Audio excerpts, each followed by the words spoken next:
जब ये मामला हाई कोर्ट पहुंचा तो इस चीज को विधिवत रूप से हाई कोर्ट ने नकार दिया कि किसी भी सरकार के अधिकार क्षेत्र में मंदिर माफी की जमीन को रेगुलराइज करने का अधिकार नहीं है। अगर नहीं है तो यहाँ पे कौन प्रशासन है, कौन अधिकारी है, किस सिस्टम के तहत मंदिर माफी की जमीन कंपनियों को दी जा रही है, कृपया उसका विधिवत रूप से स्पष्टीकरण तय करके उस चीज को जनता के सामने प्रस्तुत करें। ये मैं मेरे लिए नहीं कह रहा, यहाँ की जो भी जनता बैठी है, जो भी बूढ़े बुजुर्ग हैं, मेरे भाई है, बंधु हैं, माताएं बहनें, उन सबके सामने इस चीज को प्रेजेंट किया जाए। पहली चीज। दूसरी चीज, कंपनी के संचालन व्यवस्था को जारी रखने के लिए पानी की क्या व्यवस्था है। कंपनी कहती है कि हमारी जो पानी की व्यवस्था है वो भू का जल स्तर रहेगा। जो एरिया कभी डार्क जोन में आता था, क्या ऐसा तो नहीं है कि एक सोची समझी साजिश या चाल के तहत जब सीमेंट कंपनियों को जमीनें दी गई तो उनकी पानी की आवश्यकताओं की पूर्ति के लिए सरकार ने डार्क जोन, जो ड्राई जोन है, उसको हटाया है और उनके पर्सनल बेनिफिट के लिए इस नियम को क्लियर किया है। अगर मैं इसी चीज के लिए आता हूं तो जो श्री सीमेंट का प्लांट लगा था, जिसमें गोठड़ा आ गया, देवगांव आ गया, चौराड़ी आ गया, बाखरी डानी, बहुत सारा एरिया जो कवर हुआ है, उस एरिया में जिन किसानों ने जमीनें दी हैं उस जगह पे पीने के पानी से रिलेट करें या हम पशुओं के पानी पीने के पानी से रिलेट करें या कृषि से संबंधित जो भी स्थितियां हैं वो बहुत ही भयानक हैं। आज की डेट में अल्ट्राटेक सीमेंट जमीनें परचेज कर रही है, सरकार को भी रेवेन्यू जा रहा है इस चीज से रिलेटेड।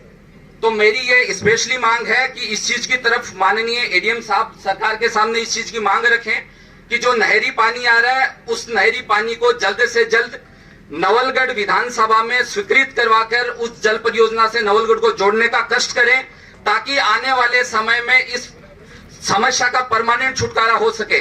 आज कंपनी को धंधा करना है, कंपनी ने ये चीज कह दी भैया हम ये कर देंगे, नो इट्स नॉट पॉसिबल। ये वादे या इन चीजों का समय नहीं है। आज कंपनी को रनअप कराना है, जैसे ही काम शुरू होगा आगे जाके ये चीज की समस्याएं हर एक आदमी भुगतेगा। इवन यहाँ के लोग नहीं भुगतेंगे, पूरी नवलगढ़ विधानसभा, पूरा जिले का जो भी नागरिक है वो हर इस समस्या से गुजरेगा। जिस जगह पे हाल फिलहाल पानी आ चुका है उन लोगों को समस्याएं नहीं होंगी, पर हम और आप जैसे लोग इस समस्या से गुजरेंगे। इसलिए मेरा प्रशासन से इस चीज के लिए अनुरोध है कि जल्द से जल्द जो रेवेन्यू कलेक्शन हो रहा है, यहाँ पे 4 कंपनी आने वाली हैं, 1 लग गई हैं। आज जो जमीन की रजिस्ट्रियां हो रही है उससे भी प्रशासन को बहुत बड़ा रेवेन्यू आ रहा है। आने वाले टाइम पे भी सरकार को बहुत बड़े टैक्स कलेक्शन आएंगे। तो कृपया करके इस बारे में प्रशासन राज्य व्यवस्था को अवगत करवाए तथा जल्द से जल्द इस चीज की स्वीकृति करवाने का कष्ट करे। प्रशासन के जरिए बता दिया गया है। आपने अभी ये चीज नहीं बताई, आपने ये कहा कि हम लोकल को करेंगे, इतना ये हो जाएगा, इतना इस हिसाब से कर देंगे, पर अभी तक आपकी तरफ से उस चीज के लिए कोई फिक्स सेटिस्फाइड आंसर नहीं आया है। मेरी ये मांग है कंपनी से कि जब आप प्लांट को शुरू करें अभी कुछ टाइम के बाद में, तो सबसे पहले प्रशासन एवं जनता को ये बताएं कि किस जगह से हम कितना प्रतिनिधित्व देने वाले हैं। उस चीज का रिटर्न एटलीस्ट आप देने की कोशिश करें, ताकि जो राजनीति किसी भी जगह जो श्री सीमेंट में हुई है उस राजनीति का शिकार यहाँ का कोई भी भाई, कोई भी परिवार उस चीज का एटलीस्ट कम से कम नहीं हो। जिन जगह की मतलब जिन क्षेत्र की जमीनें आप लोग परचेज कर रहे हैं, इसके अलावा भी बहुत सारे लोग इससे आसपास के 10-15 किलोमीटर के दायरे से भी लोग इफेक्ट होंगे। उन लोगों के लिए भी इस कंपनी में जॉब से रिलेटेड क्या व्यवस्था है उसको कृपया करके आप स्पष्ट करें। हम ये नहीं कहते कि साहब किसी को इंजीनियर बनाएं या किसी को कुछ भी बनाएं, पर एज पर द नियम जो जिस आदमी की जो क्वालिटी है, कैपेसिटी है, उसके अनुसार जो जिस जगह पे सुटेबल बैठता है एटलीस्ट आप उसकी व्यवस्था ऑलरेडी प्लीज ऑन पेपर आप इस चीज को देने का कष्ट करें। हेल्थ को बढ़ावा दें ताकि हम अपने लक्ष्य को प्राप्त करके आज जो हमारे यहाँ के लोग हैं जो विदेशों में जॉब करने के लिए जाते हैं, एटलीस्ट हम ऐसा सिस्टम क्यों नहीं डेवलप कर सकते कि विदेश के लोग हमारे यहाँ पे आके जॉब कर सके। जब एक IITN है जिसके ऊपर 5-10 करोड़ रुपए खर्च होता है, एक एम्स वगैरह से MBBS करते हैं, वो बाहर जाके सेवाएं देते हैं। एटलीस्ट हमारे पास में इतना बड़ा इंफ्रास्ट्रक्चर खड़ा हो टेक्नोलॉजी वाइज भी और सिस्टम वाइज भी कि हम विदेशों को अपने यहाँ पे नौकरी के लिए यहाँ पे इन्वाइट कर सके। इसके बाद में क्षेत्र के जैसे कंपनियां हैं, कंपनी आपके लिए शायद पावर प्लांट आप खुद भी लगा रहे हैं, इसके अलावा भी शायद बिजली की आपूर्ति के लिए आपके लिए सरकार शायद कुछ सेपरेट व्यवस्थाएं भी करेगी, आई थिंक सो। इसके लिए मेरा सरकार से निवेदन है कि जब एक कंपनी को ये भारत है, भारत का जो 80% भूभाग है वो किसान ऑपरेट करते हैं। ये खेती है, ये धरती माँ है, ये माटी है हमारी जिसने हम सबको सींचा है। अगर आज हम सभी लोग एक उद्योगपतियों की तरफ देखते हैं, एक इंडस्ट्री की तरफ देखते हैं, तो उनको 12 घंटे 24 घंटे लाइट जाती है, जिससे उद्योग करते हैं वो भी लाइटें दिन में जाती हैं।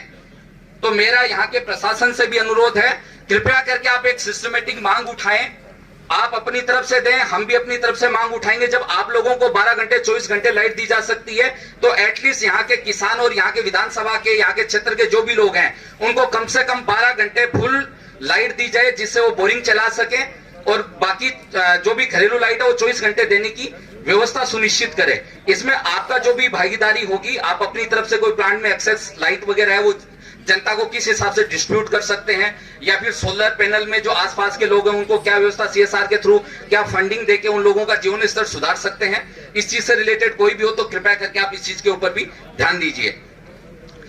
जैसे आज कंपनी स्टार्ट होगी, बहुत सारे व्हीकल्स आएंगे, बहुत सारे साधन भी चलेंगे जो कंपनी से रिलेट करेंगे, सही है। वो हर एक तरीके से प्रत्यक्ष अप्रत्यक्ष रूप से या तो आपके स्वयं के व्हीकल्स हैं, और स्वयं के व्हीकल्स नहीं है तो आपसे किसी न किसी रूप से अनुबंधित हैं। एक धंधे का नियम है, जब बिजनेस का टाइम आएगा सारे लोग स्पीडली भगेंगे, उस कंडीशन में बहुत सारी दुर्घटनाएं हो जाती हैं जिससे जनहानि भी होती है।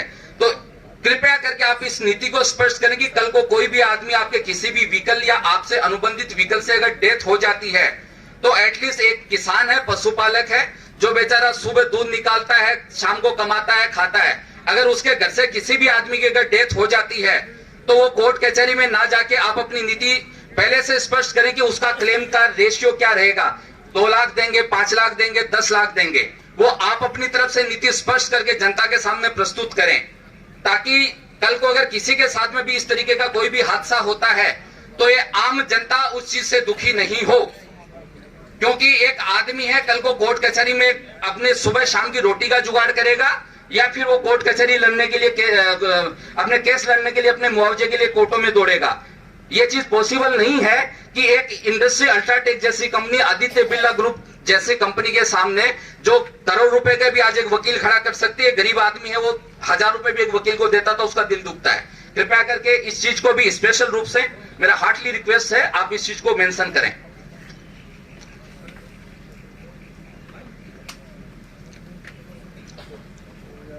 इसके बाद में मेरा जो सबसे महत्वपूर्ण पॉइंट रहेगा वो रहेगा जो यहाँ के प्रशासन है उससे भी रिलेट है, यहाँ के कर्मचारियों से रिलेट है, और यहाँ के जितने भी किसान बंधु उससे भी रिलेट है।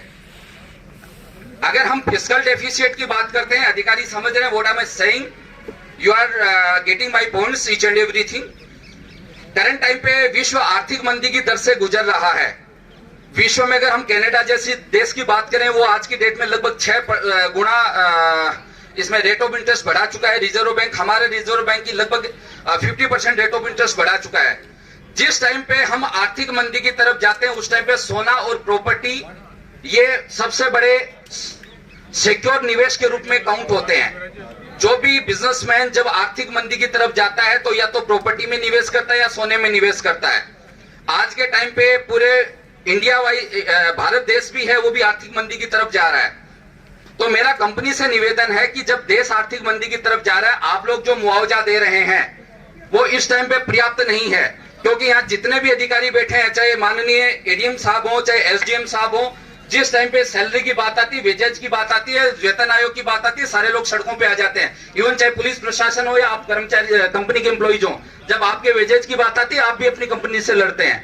तो जब आप अपनी कंपनी से उस चीज के लड़ते हैं, जब जो अधिकारी बैठे हैं वो अपने लिए लड़ रहे हैं, तो इन किसानों ने क्या बुरा किया भाई? एटलीस्ट उनके लिए आप इस चीज की मांग को ध्यान में रख के एटलीस्ट मेरा निवेदन है कि 17 से 18 लाख रुपए एटलीस्ट आप 1 बीघा का मुआवजा निर्धारित करें, क्योंकि जो महंगाई दर बढ़ी है उस महंगाई दर में लगभग 70 to 80% अभी महंगाई बढ़ी है।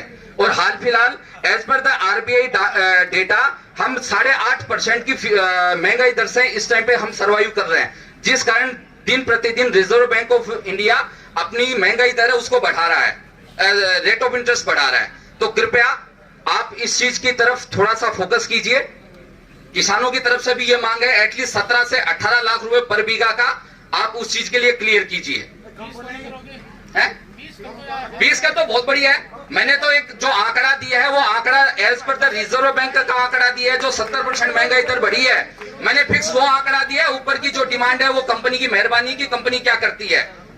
पर 7वां वेतन आयोग भी लागू हुआ है। अभी 4-5 दिन पहले वन रैंक वन पेंशन से रिलेटेड भी गवर्नमेंट ने काफी सारे सुधार किए हैं। तो इस चीज से रिलेटेड जब उद्योग धंधे, आज अगर मैं बातचीत करूं, अल्ट्राटेक कंपनी है, ये सीमेंट का कारोबार कर रही है। आप इनसे पूछेगी 17-18 में जो कंपनी सीमेंट 250 से 250 रुपए बेच रही थी, आज वही कंपनी उसी सीमेंट को 450 से 500 रुपए बेच रही है। एम आई राइट और रॉन्ग? Please answer. सही हूं कि गलत हूं, हाँ या ना? प्लीज। नहीं, एक बार इनसे पूछिए ना सर, हाँ या ना के जवाब पूछ रहे हैं। पर क्या उन्होंने 4 साल में सीमेंट की रेटें डबल की है कि नहीं की है? यस या नो? Please answer. सर आपकी सबकी मैं जवाब दूंगा। हाँ, कोई दिक्कत नहीं सर। तो प्लीज आप इस चीज को हार्टली रिक्वेस्ट। श्री अनिल जी से आग्रह है, पॉलिटिकल टाइप से भाषण नहीं हो। आप केवल पॉल्यूशन से संबंधित बात हो, आपको वो तकलीफ हो वो बताएं। राजनीतिक रूप से जो आप कर रहे हैं ना इस टाइप की, वो नहीं, बिल्कुल नहीं। आप हाँ या ना इनसे नहीं, आपका इश्यू जो फ्लैग करो कोई दिक्कत नहीं है, वो बताएं।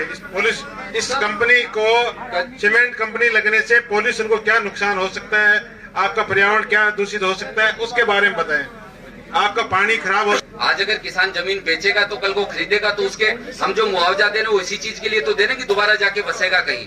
मैंने तो उसी चीज से रिलेटेड मांग रखी है, ऐसा मैंने कोई मैटर नहीं कहा है। अगर आपको बुरा लगा हो तो मैं क्षमा चाहता हूँ।